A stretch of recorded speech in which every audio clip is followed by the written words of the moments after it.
Hey guys, welcome to week 117, 18. You're on the Real DVD Watchers. On Thursdays now, it's going to be me, Tom. Matt and I switch days. And basically, the movie that I've chosen to review today is something that I've been so excited to see. It was in theaters for all of a day, and then it was pulled. I'm really pissed off that it never came to Canada or anything like that, but that's what happens when you release things unrated. But then after seeing this, it wasn't really that bad.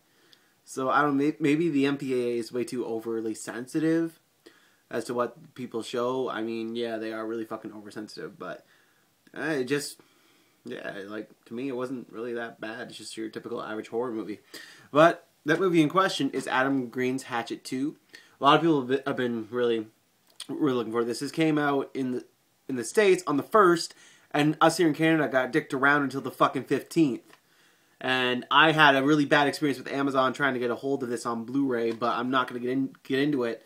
I'll get into it on my own channel when I do my DVD update, but just, it was not cool. But anyway, Hatchet 2 picks up right where, like literally right where the second one left off. Mary Beth escapes from Victor Crowley, and then we learn a little bit about the backstory of how Victor Crowley and Mary Beth are connected, and also we learn the origins of Victor Crowley. There's more to it than, he was just born deformed. There's more to it than that.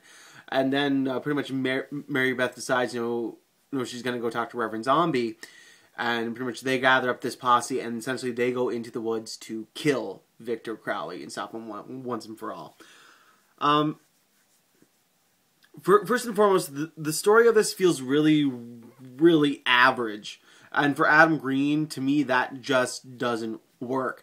Adam Green, to me, makes really great movies and really original stories. But this, to me, just felt a little bit of a cop-out, if you will. It just felt like he's like, you know what, I'm so burnt out after doing Frozen that I just can't do it.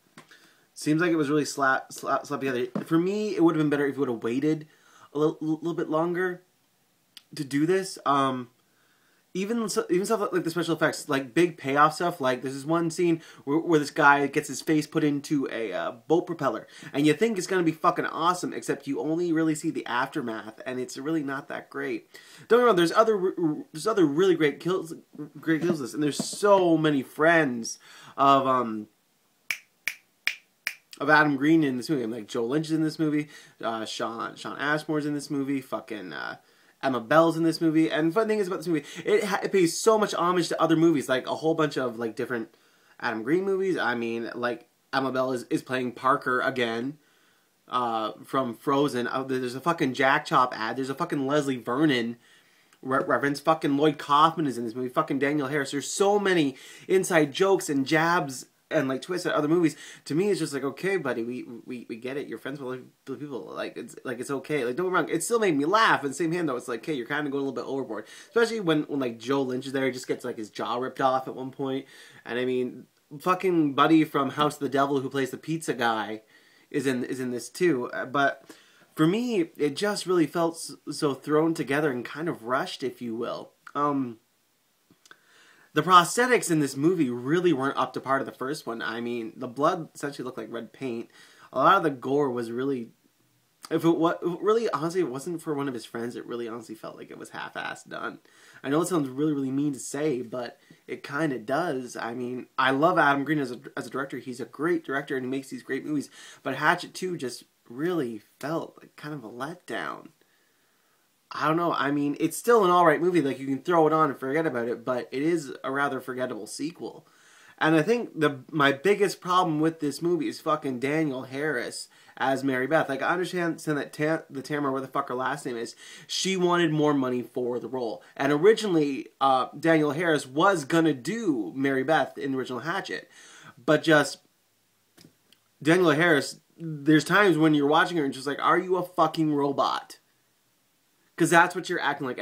And like, honestly, her one eyebrow is like, up like this the whole time. The other one's like down like here. And I'm just like, are you shocked or confused? I'm having a real hard time trying to understand what emotion you're trying to convey. And then her trying to do a southern accent was just balls. Really, I mean, sorry, I should say New Orleans accent. It's just balls. Like, still, Tamara, who played the original Mary Beth, her accent wasn't that great either, but it was still fucking better than Danielle Harris's. Honestly, I just felt that this sequel was really, really rushed and not up to par to the original, because the original is so well done and so well put together. Not a lot of people out there don't like it, or at least that I've been noticing recently don't like it. But you know what? It's just a good time. It's a good throwback to the 80s slasher. But this movie just feels a little bit like a clusterfuck at times. Yeah, I just maybe I had too high of expectations, you know? Because the first one was so good, and people were like, "Oh man, it's so good, blah blah blah, it's so good." And then people were like, "Oh, you know, it's kind of bad. I really forget it, blah blah blah blah." So for me, I'm on the side where it's an okay sequel, but you know, it's easily forgettable. It's kind of like probably like Nightmare 4, you know, where you're like, this is okay, but it's like, really besides the deaths, really, I don't fucking care, you know. So yeah. Hatchet 2. If I had to give Hatchet 2 a rating out of 10, it would definitely get like a 5. Definitely a 5. But still, nonetheless, though, watch them in succession, like first to second, just so that way you get the full spectrum of it. I'm reviewing Hatchet 2 because I got everyone on here except for Matt all about the first Hatchet, and yeah, and it's just a great movie. Yeah. But nonetheless, though, check this one out if you're a fan of the original. Try not to let this review jade you in any way. I know it's kind of dumb to say that now, but still, yeah. Nothing will into it with an open mind. Who knows? You might be pleasantly surprised. But Hatchet 2, the unrated director's cut. So until next week, guys. Later.